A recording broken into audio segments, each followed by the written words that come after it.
Did you like it? So then 11 hours of playing. Welcome, dear readers, to Cover My Ass, where baffling books are reviewed but not read by yours truly. My name is Khaki. And I'm Kay, and remember, we only judge a book by its cover. And we find ourselves once more amid the towering stacks of our library, where I've drawn a little curtain here. Mm-hmm. So I've curtained off a little area. So I'm very shortly going to nip behind here, and just to catch everybody up on the unnecessary lore that we've been spinning. Yeah. I've recently been promoted to junior librarian. And already you're starting to curtain off parts of the library and claiming it as your own. No, it all will become clear in just a second. Oh, no, right. it's not possessiveness. I know that I'm only a junior librarian. Okay. But in order to get into the role, I had a strong desire that we talked about last time for dressing the part and getting myself some tweed. Now, since I'm living in the library, I'm limited in my resources, so I've made a few attempts, and I thought what we do is I'll nip behind the curtain and get changed, and I'll pop out in sort of like an 80s fashion show-esque. Fashion show, yeah, exactly. Just to get some of your feedback on where we think I'm heading. Yeah. And this is because, I mean, the previous time that I did this, weeks and weeks and weeks passed as I tried different variations of my Velociraptor impersonation costume, and I think we can do it a little bit quicker. So I'm just going to nip behind the curtain, make yourself comfortable. Yeah, we'll do. Okay. Now this first number, we talked about hemp. Yeah. I didn't really have a loom, so I mean, you crush the stems and then the fibers come out. So So it's more going to be like leaves in the Garden of Eden than it is going to be actual fibers and garments. Or? You are surprisingly close. So here I am. Yeah, it's sort of it's almost a banana leaf kind of number. It is. There's like what do we think? The grass skirt mafia from last episode would have definitely have something to say about this. Well, I didn't cut the fronds down. It shows off your glutes very nicely. Thank you. I thought so. It's quite fetching, I must say. Well, I'm not quite sure if it's appropriate for a library thing. That was my worry. There's going to be an unneedly amount of rustling, especially if the leaves dry out a little bit more than that. Oh, and that's definitely going to happen. Well, yeah, it's going to be more drying, which is also going to cause shrinkage, which is going to cause exposure, and then it's like... Well, no, you're right. No, you're right. That's entirely I appropriate. do approve of the look, though, but maybe when we have the yearly luau. Every year? Oh, of course. I've only been here 27, almost half a year. Yeah, it's a summertime thing. Then, okay, so that should be coming up. It is. Oh, that's fun. Well, Shall be making preparations. We'll have to get one of the hogs roasted and all that. There's hogs. There will be for the occasion. Well, okay, cool. Excellent. Okay, so this costume is a no, but definitely a keeper for later on. That's great to know. I'll just pop behind the curtain again and let me just get changed here. Okay, now this was just to prepare you. Yes. Do you remember the first time that I showed you the Velociraptor costume? It was quite frightening, so do prepare yourself. Because this time I used feathers and eider down as much as I was able to. And here we go. So I don't know, is it too gaudy? I'm getting a lot of Montezuma's Revenge. Isn't that a euphemism for the trots? It is also, but that's not what I'm talking about. I'm like there's a very very famous mantle made out of feathers, reportedly worn by Montezuma. The famous Aztec. Aztec, I think. Yes, I think he was Aztec. Beautiful red feather mantle. Oh, that sounds excellent. So I'm getting a lot of that vibe. A bit of a badge of office then. Yes, although this is more like, the feathers are a bit more colorful than that. That was more monochromatic. Like carrots or but they might still have gone for one color just to we have to pluck 1,000 birds to get this mantle made, and they being the Aztecs, we couldn't care less about that sort of thing. That had never occurred to me. Like I know that in European and African history, the rarer pigments were associated with wealth. Purple, well, of course, yes. For example, among the Romans, made from snails, actually, sea snails. They're like sea urchin-like snails, which created the purple dye. I was going to say that it hadn't occurred to me before that you had animal rarity as a restriction for the kind of colors that you could wear. But if they were making this pigment out of sea snails, there's like I think it's a kakapo, or what are they called? Those super rare walking parrot birds. The one that Stephen Fry goes on his Last Chance to See thing. Oh, the blue-footed booby in New Zealand. No, the kakapo. Blue-footed boobies aren't super rare. Oh wait, I know it's the parrot that ends up shackling the photographer's head. That's right. And there's like in one of the museums, they have got a mantle made out of the feathers of those kakapos. And it's just like, well, it's like it was made before they were critically endangered.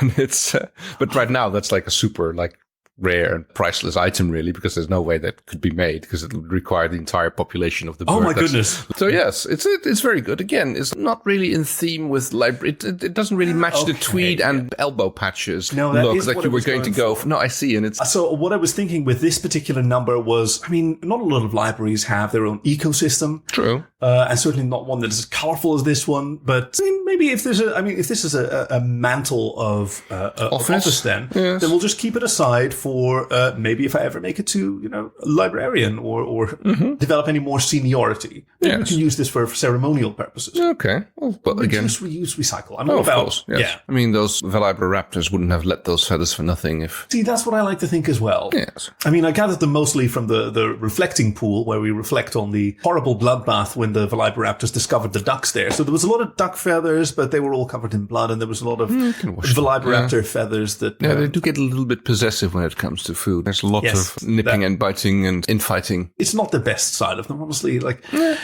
Things with the Velociraptors are still a bit iffy. Is Guinevere still visiting? It's got to be tough for her. I see less and less of her because they're I don't know what they're doing, but it seems to be important. Maybe it might be mating season. I don't know. I'm not entirely sure. I've never really kept track of when that happens. Well, you did once mention that you wanted to restart the Velociraptor breeding program, which I was very much against because my buddy Guinevere is no one's floozy.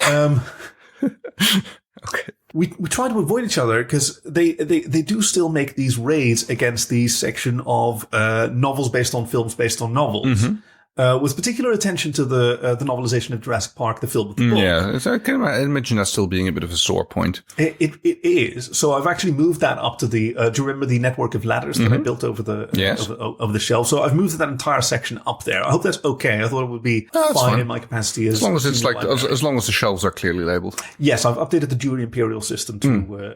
Well, just make sure that you don't put any shelves out of order or anything. So no. Yeah. I'm very studious about that. No. Okay. So one more costume, and then we'll get started on this week's. By all means, bring it on. Yep, I'm going to pop behind the curtain here. And okay, so you mentioned tweed and elbow patches and silkworms. I tried getting the bookworm cocoons. Turns out water soluble. Oh, yeah, really disappointing. Well, that should really help in taking care of them, but that's books and water is not a good combination. No, exactly. Yeah. Exactly. So I gathered a lot of those cocoons and I put them in boiling water, as you suggested, and they just dissolved. Ooh. And then I tried cool water as well. That was sort of like a raccoon who gets a piece of candy floss and takes a little bit of water to wash it, and it feels around in his water bowl. Like, where'd it go? Where'd it go? It's gone. But where's the candy floss gone? Why is the candy floss always gone?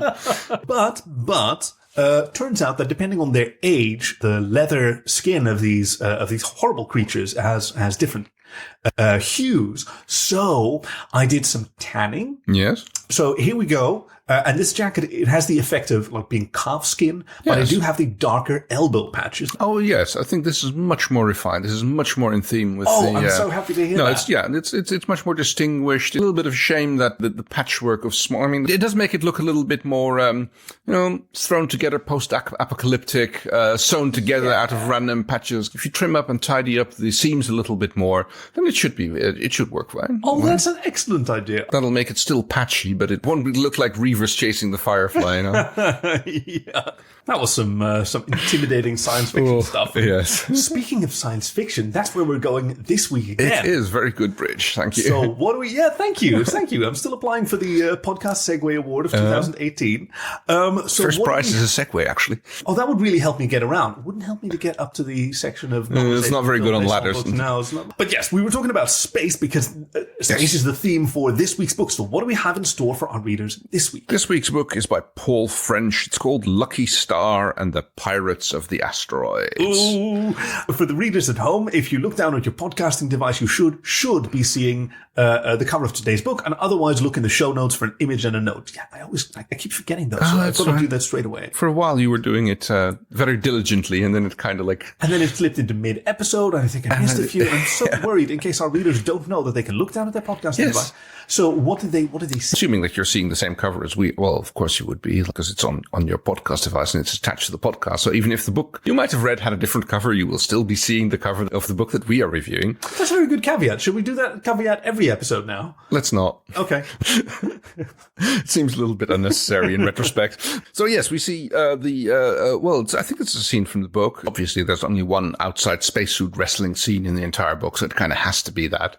What we're seeing is a blue background with two astronauts in sort of diving suit kind of spacesuits, I assume. Spacesuits, with their tethers, free floating in a star field behind them. Yep, and a planetary object and some rocket ships. Not exactly flying formation. No. And the planet doesn't seem to be Earth. It's hard to tell with the resolution available to us. It's certainly not Earth, as we learn in the book. It's Argentina 14. It's the 14th system in space Argentina's colonial expansion. Yes. Yeah. I mean, that is where most of the book has taken place. So yes, Argentina 14, which is the scene for this specific game of SpaceBall. With solar systems as their playing fields, hotshot rocket jockeys knock off big ol' rocks around gravity wells and planetary orbits, risking life and limb and continental devastation in the hopes of slingshotting to intergalactic fame. Oh, yes. Now, that's how you write. That's how you write a bloody tagline. It is. It paints the picture. It throws you right into the action, which is actually where the book starts. Yeah, and we're focusing on. I mean, there's two teams here, but we're already picking sides because on the ship, the Jolly Reggie, we have the pirates. That's the name of the team. We have the titular pirates under the leadership of Captain Jack Tit, the bird named what? Yeah, no. It's a little tit. I get it. Titwillow, little sparrow. Yeah, absolutely. Yeah. Captain Jack Tit of the famous Blue Booby Tit. No, wait, of the famous. It's related to the sparrow. If not, it is. No, but there's so an important thing about a lot of the sponsorship money goes towards conservation efforts for the titular species of each of the teams. They spend a lot of their money on charity, and that's one of the things that people get to support the teams. Of course, it's only a small percentage, and the team owner still gets the bulk of it, but it makes for good press. Mandatory. Yes. Yeah, exactly. Speaking of press, this is where our other titular character comes in, which is Lucky Starr, of course, the aforementioned young and upcoming reporter, coming on board of the Jolly Reggie. Yeah, she's being embedded with the team to get some first-hand knowledge of this honestly immensely unpopular but widely followed and yet also pretty mysterious and enigmatic sport. It starts off with a bang, of course, like it always does in space. A cluster of targets has been gathered up together, a massive atomic bomb packed in the middle of it, and instead of a whistle of the game getting started, it's a big nuclear explosion which sends the rocks off on various targets and leaves the teams ready to start making their calculations, trying to figure out what the new trajectories of the stones are and where the target zones are. Because that's what makes this game the slowest game in the universe. The slowest fastball game there is. Yes. Yeah, because you've got all of these. I mean, you've got a random set of asteroid chunks.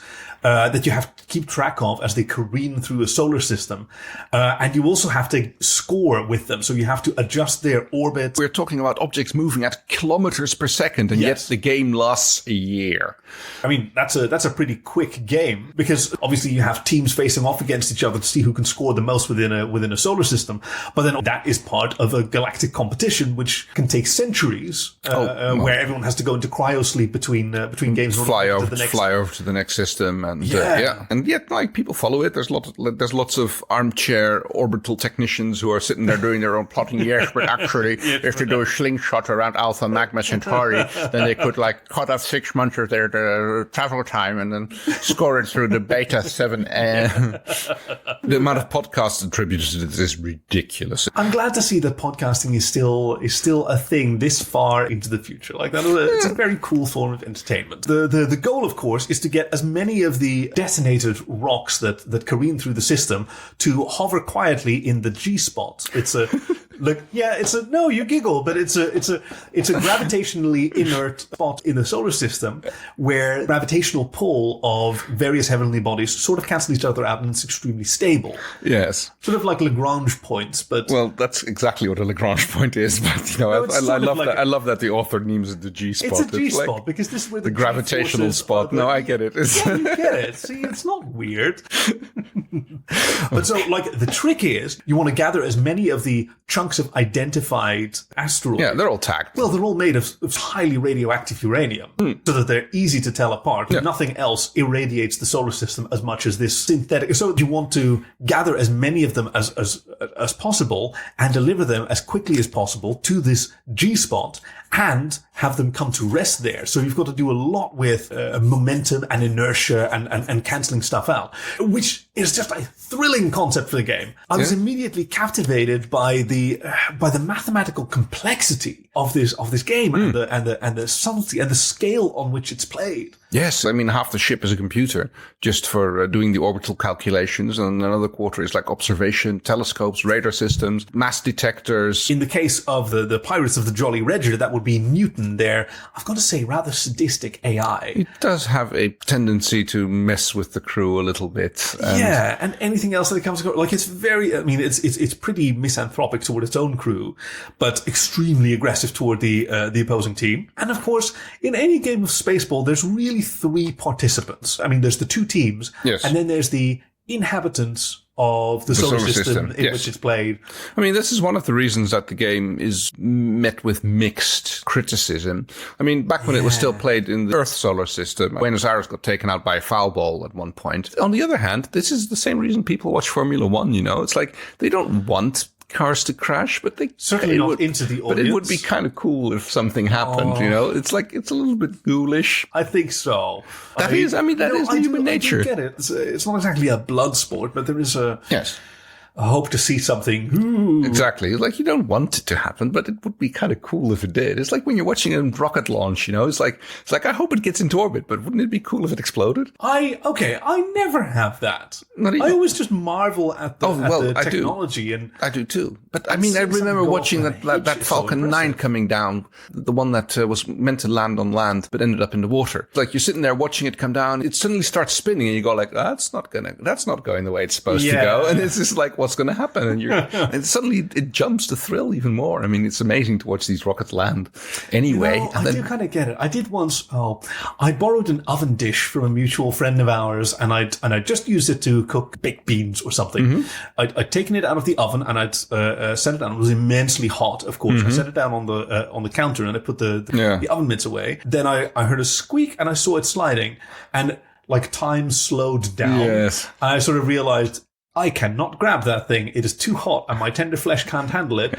It also belongs to somebody else, but it is going down and, I have absolutely no chance of holding it. Do you know what? Do you know what I did then? I took a step back and just enjoyed. I'm just going to watch this shatter and really enjoy it because then at least something good came out of it. Fair enough. Buy them a new dish. Buy them a new one, but I'm just going to really like, what's it like watching an oven dish full of baked beans just crash down in this slow motion state that I find myself in? Good use of adrenaline. Speaking of the 2 teams, the team they're playing this time run is called the Peking Ducks. There was a little sort of hockey theme. Well, yes, it's like on the side of the Peking Ducks. They were very mighty. I'm kind of surprised that it wasn't called the Beijing Ducks. I guess back in the day, this book was written. Peking was still called Peking and not Beijing. Yeah. This would have been when Mumbai was still Bombay. Yes, exactly. I guess before Singapore wasn't called Serendipity. Serendipity? I don't know if it's Singapore. I forget which one it was now. I apologize to our Southeast Asian readers at home.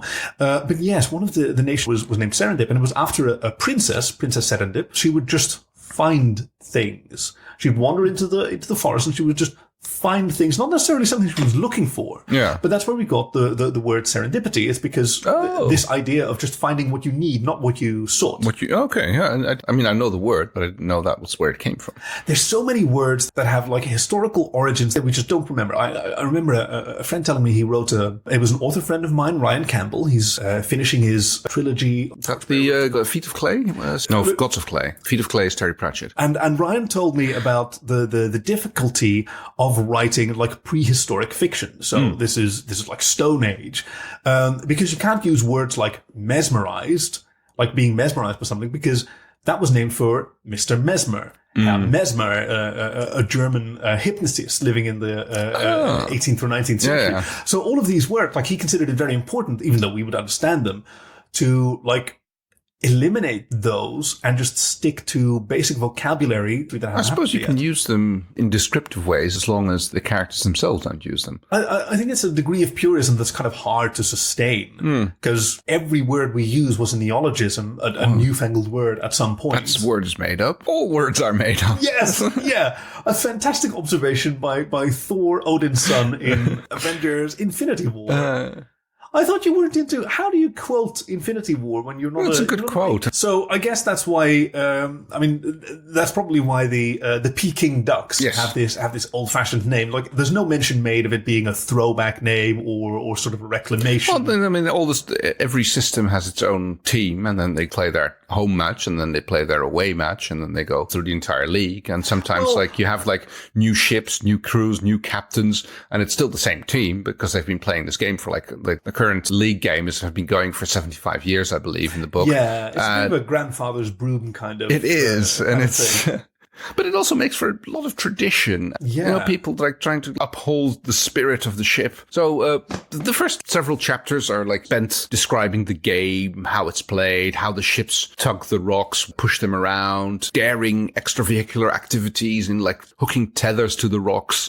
It's very pushing them, of course. Hands-on kind of sport, yes. and it's thrilling the way it's told in the book, even though it takes months in real time. Yeah, that's true. But the author does a very good job of interlacing action scenes in which the crew is out and about with planning scenes, which is the part that takes months, which is usually the crew sitting there poring over the logs and the tables and watching the trajectories and getting the new radar input and trying to refine their calculations and then seeing what the opposing team is doing and trying to readjust their strategy to that. Because before they even do anything. Oh, yeah. It's just figuring out where to start, because then you're pot committed. Where are we? Where are they? What are they probably going to do? It's they started accelerating in, this direction. Is that's kind of what we thought, but not exactly. So what are they doing? Yeah, because we're going to distract them with let's give a drive plume away from the sun, and then it's it kind of puts them in at rendezvous with this particular stellar body. So maybe they're going to try to slingshot around that rather than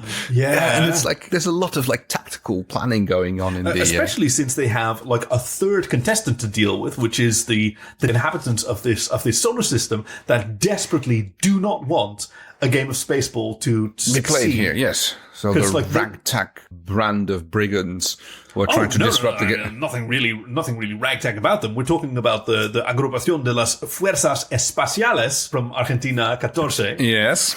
A little bit ragtag. They're rough and tumble. They're sort of like the Dirty Dozen, because going off against Spaceballers... They're more like streakers, really. It's the best you can hope for. Trying to disrupt the game. It's streaking in space is, of course, not a good plan, as you might realize, but... Isn't it? It's not good for you. Think about this. Okay, so there's a few things that you don't want, which is the inflation of your body. Yeah. I'm talking about the specific scenario where you have a helmet and then no spacesuit, but the helmet has a good seal. Yeah. All right. So, is there a degree of oxygenation of your? You can do it directly in the blood, but you can also you don't need 1 atmosphere of pressure in your lungs. When you're exposed to space, that would just expand and that would cause a lot of damage. But you don't need that much in order to have atmospheric stability. I think Apollo Gemini era, I think the US spacecraft were only pressurized at about a half an atmosphere or something like that. In the Gemini era, that was also all oxygen, wasn't it? Well, there was that, yes. Yeah. They kind of stopped doing that after Apollo 1. I wonder about this. So, covering your face with a good sealing mask and having it maintain atmospheric pressure that you can sustain. Say, I do your ears as well, but yes, because eardrums weak. Eardrums are weak, but so is the interior pressure. Would you be able to get by? What's the oxygen content of the atmosphere? It's 20%. 20%, yeah. Okay, so let's say we don't do anything with the rest. No. So you could do with 0.2 atmosphere if it's all oxygen, and it would be kind of just the same. You would have the same exposure as now. I would think so, yes. Perhaps more, because it's everywhere. You'd have to be careful with the partial pressure of oxygen, that you don't get oxygen narcosis, but... So how does that work? It's actual pressure combined with actual percentage. And it becomes it's called partial pressure. That's why pure oxygen at 1 atmosphere is not good, but pure oxygen at half an atmosphere is fine.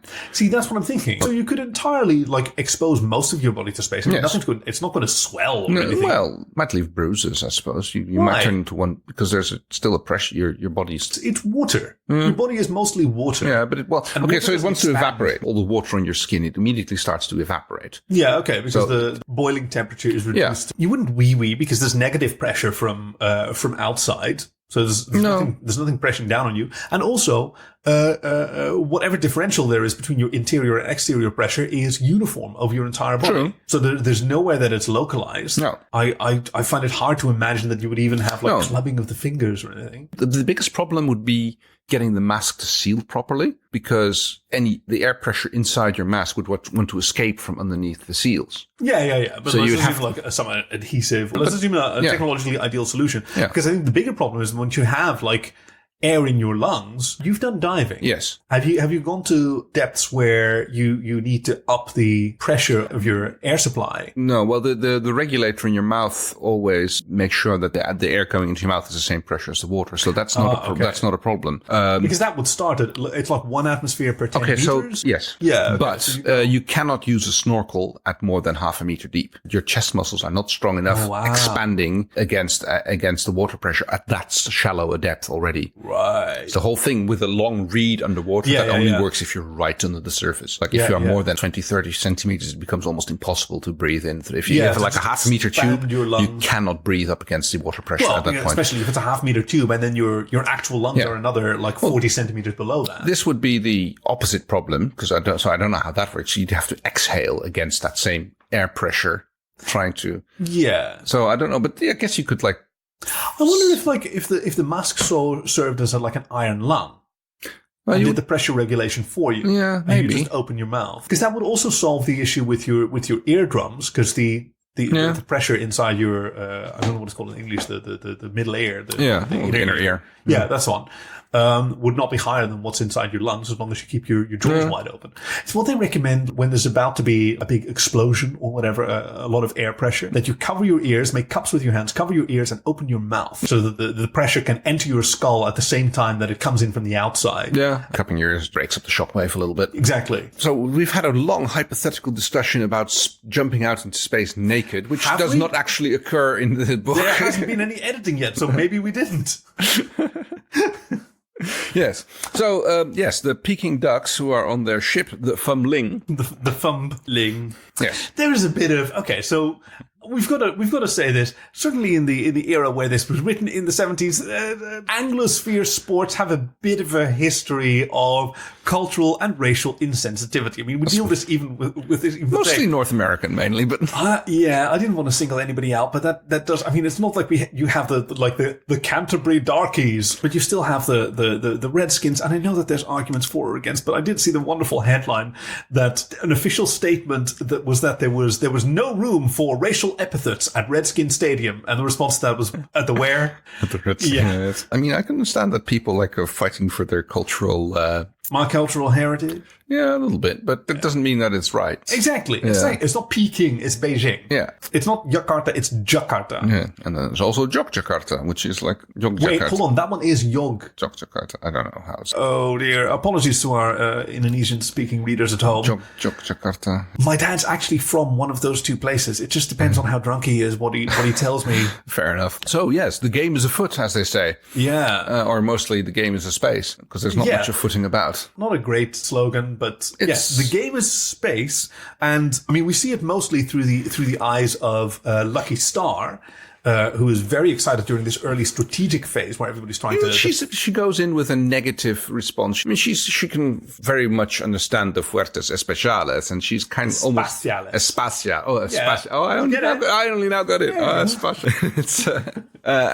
She comes with a little bit of a poo-poo attitude to this, like wasteful sport and dangerous. Because it does devastate a lot of solar systems. Yeah, like if things go wrong, which they frequently do. Yeah, because it's such a widely played game. I mean, there is this sort of fatalistic cycle of, okay, so these players, they have to go in long stretches of cryosleep. As we mentioned, this particular round, or this particular contest has been going for about 75 years, and it's not unusual for them the last 200 years. Yeah. During which time you'd expect the grounders, as the spacers call the people who are planet bound, yes, to technologically advance, but I mean, they don't really get a chance to, because far too often these colonized solar systems are just obliterated by highly radioactive uranium asteroid fragments, which just come crashing down, and they barely subsist. So that when the spacers come back around and go, they haven't been able to advance their technology. It's played for the benefit of the idle rich, I suppose, back home, who like to enjoy watching these things. Always? And like every few months, a goal is scored if you're lucky. Well, especially in the latter stages of the game when it starts. But nobody really watches. It's what you said before. Nobody really watches for the goals, because the goal is to see a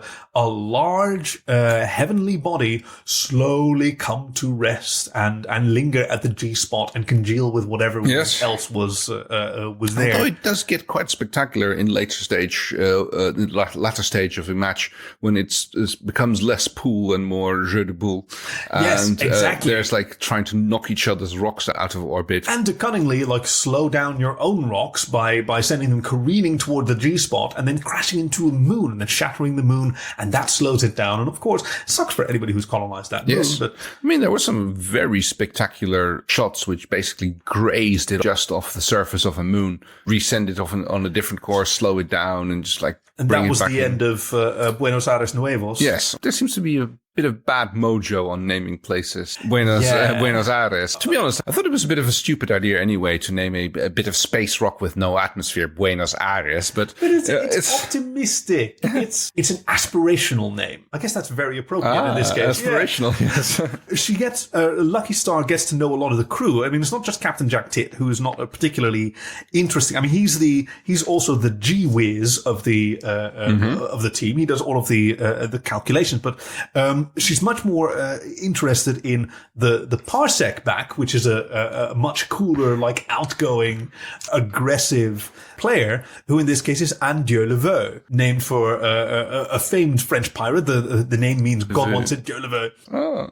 I mean, she's a right goer. She's I mean, they all are on the Jolly Reggie. All the. Well, they're a family, really. That's how it goes. I mean, they've been together technically for centuries. Yes, a lot of it spent in deep sleep, and occasionally new people move in. Yes, they spend a lot of time in the cryogenic zone. I mean, even in between scoring. I'm going to enjoy the cryogenic zone for a little bit longer. The game is a space. The game is a space. The rocks are a shaking and a moving. Yeah. And during one early on episode in which the Fumbling and the Jolly Reggie are apparently both moving towards the same rock. Yeah. Our reporter discovers that the Fumbling is in the possession of an illegal neutron cannon. Oh no! Used to, I mean, these rocks are like highly concentrated uranium thing. Yeah. And so, like, they use their illegal neutron cannon to fire at the rock and basically to start up a local nuclear reaction, which causes it to break up. And they are clearly trying to score a double here by cracking this piece of space debris and getting 2 points out of the same. Oh no, that's right. Yeah, and I thought that this was a real sort of black mark against the Peking Ducks, because it is a technical foul. Well, only doing it themselves. I mean, if a rock breaks up and it becomes a sufficiently large piece, it still counts. That's just space mechanics for you. But causing it to break up by using an illegal neutron cannon is obviously a no-no. I mean, if it just cracks because of a collision, then, that's like part of the game. And part of the game is also, if you can eliminate all the witnesses on the opposing team and in the solar system. If there's nobody to file a complaint, then no complaint gets filed, and no complaint, no foul. So this is where the parsec back and Dieu le veut kind of grabs our hero Lucky Starr in order to get her to safety, because she is kind of their secret weapon in this regard, because she can report objectively on what has happened, seen it very very firsthand versus the which is why the crew of the Jolly Reggie is like rather mistrustful of her in the first place, because they're like, oh, we're going to have to play it completely straight this time because like this nosy reporter is going to see everything. yeah, she has a lot of aggressive run-ins with Sadie the goat. So named for her propensity for headbutting people, and she found herself also drawn into Anne Bonny, who's one of the more defensive players, along with her husband-ish Calico Jack and girlfriend/boyfriend Mark or Mary Reed, and these are based on real historical pirates. Yes. Do you think that was intentional that the players assume these names? Yes, that's what I was thinking. Like, either you talked previously about the conservation efforts by some of the animal named players to sponsor conservation efforts for their, like in the case of Captain Jack Tit was Sparrow, and Calico Jack was for cats, and Sadie the goat. I mean, that one kind of speaks for itself. But if they had the ability to like gene splice and reintroduce these animals as part of their sponsorship, wouldn't they be able to generate new players based on genetically reconstructing historical figures in order to fit the theme? I mean, because it's a spectator sport. Yes, so absolutely. if you manage to actually resurrect, their star player was kind of a giveaway back from the dead red. She was so named historically. No, there was a real pirate. And she was named back from the dead red because she faked her death a few times for tax reasons. And then once shit died down, then she was back again. She was back from the dead red. Doing a little bit of research on this, there's an amazing amount of female pirates. Like, you never hear about that. Yeah, you have Chengshi and Sayyida al-Hura. Or Chengshi, she started out as no way! Yes, of course, Chengshi, she played for the Peking Ducks. Yes, she does. That's right. That was in the book that we both read. High fucking five. Oh, this is really clumsy around the microphone. I can't believe that we both had the same notes. So fancy that. So tell us about Chengshi. She's the captain of the Fumbling, and this is so good. 26 episodes, 27. I don't even know where we are. And we actually, not only did we agree on something, but we imagined the same thing. Wow. So yes, she's like the one who's like doing the whole illegal neutron cannon move. And they're kind of like, okay, so this is not good, but are we going to make a fuss out of it? I mean, we can use this. Yeah. And it's like we can like play this game, because they had plans for that rock as well.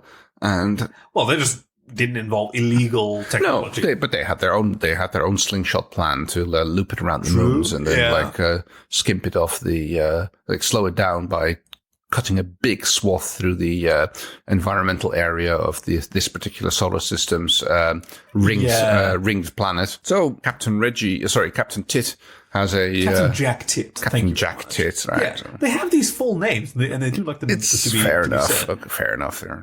Although I like that Chengshi like to be called the lady. Don't you forget it either. Yeah, exactly. Because like you're in trouble if fire my neutron cannon at you again. And I mean, the book has a whole like second layer, especially when it comes into the match fixing part of it. There's people on the planets trying to make good money betting on the various survival teams. of your planets first of all. That too, yes. Also, I mean, the futures market can really get disrupted by a misplaced bit of space rock crashing into that'll into a usually facility. do it. Yes, like usually when they know that when the schedule is announced for the next decade's games, the relief ships start getting launched to help evacuate what few survivors. Yeah, or like bring food because the breadbasket of this particular solar system got wiped out by another nuclear rock. To the degree where sometimes it is advantageous for people to bet against their hometown. Like there's also, I mean, there has to be a reason why this game is still being played despite being so destructive and so massively unpopular. And that's partly because it's a really good way to wage intergalactic warfare without having to send your own. Like, it turns out that this match in Argentina 14 is sponsored by space whales. Mm-hmm.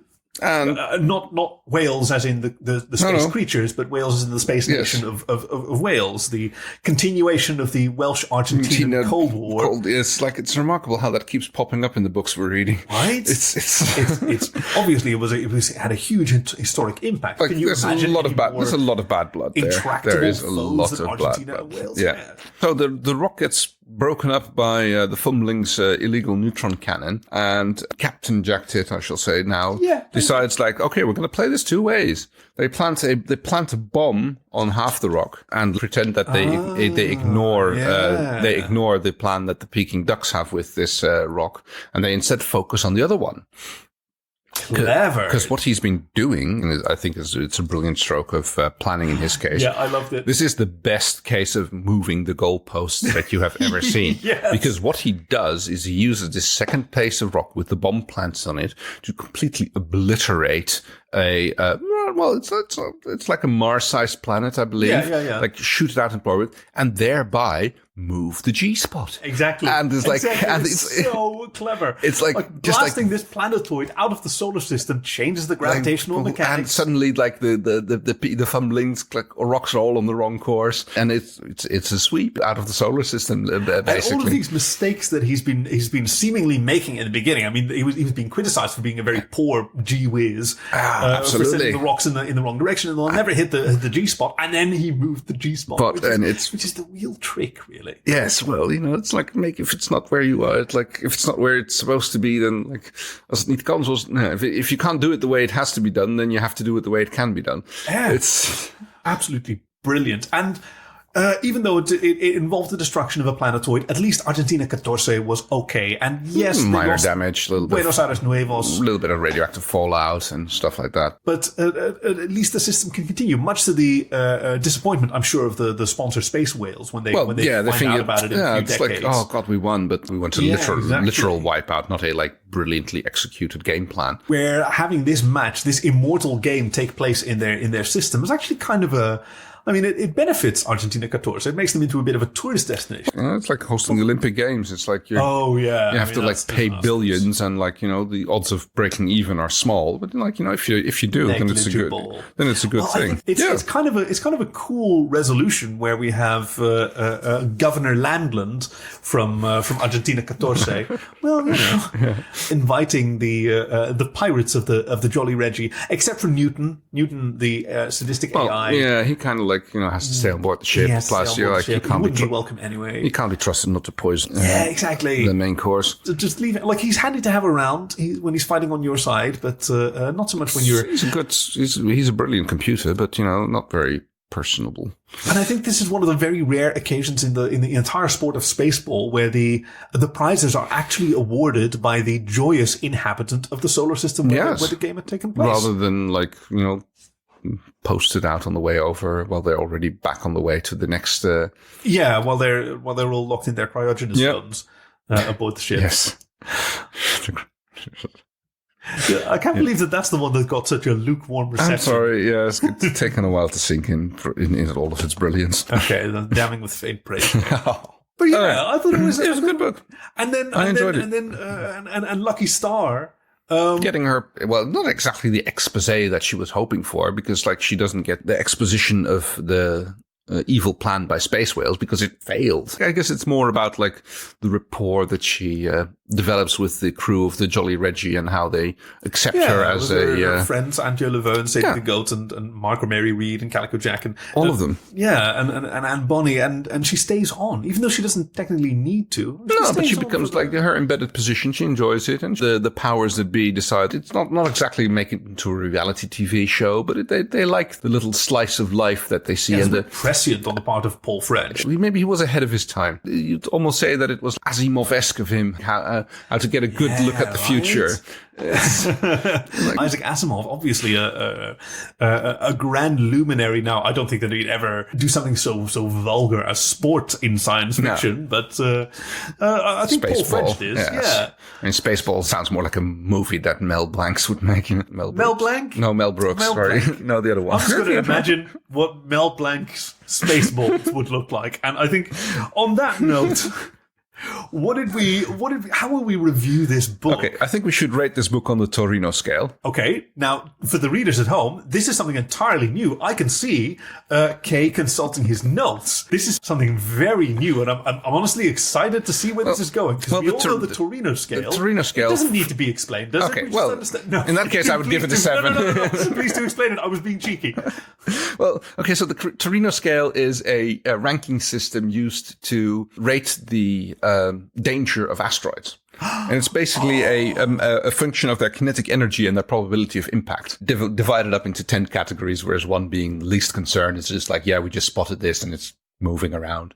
Whereas 10 is it's big and it's coming right at us. Well, it doesn't have to be big. Well, it can be small and fast. Yes, but no, or big and slow. Yeah, hence kinetic energy. But like mass, roughly speaking, speed and probability of impact. That's a really elegant way to do. So, would we consider this on the Torino scale to be this book to be a hit? I would say it's a good one. Yeah, I would give it at least an 8. An 8. It's big. It's up there. I never got that. I learned this from Neil deGrasse Tyson. The word disaster, disaster, bad star, is a reference to like comets being being a harbinger of doom, of evil. Yeah, because they're bad stars. They're disasters. Oh, it makes sense. Yes. Yeah, very nice. Well, that would have been a cool reference to use in this game, but unfortunately, Paul French didn't come up with it. No. So we have an 8 on the Torino scale. On the Torino scale, it's a rather good review. And speaking of reviews, if you'd care to let somebody know about how much you've been enjoying this program, if you've been enjoying it, and we certainly hope you do, then please tell a friend, and especially if that friend is iTunes or whatever it's called now, Apple Podcast, or wherever you get your podcasts, that would be entirely welcome.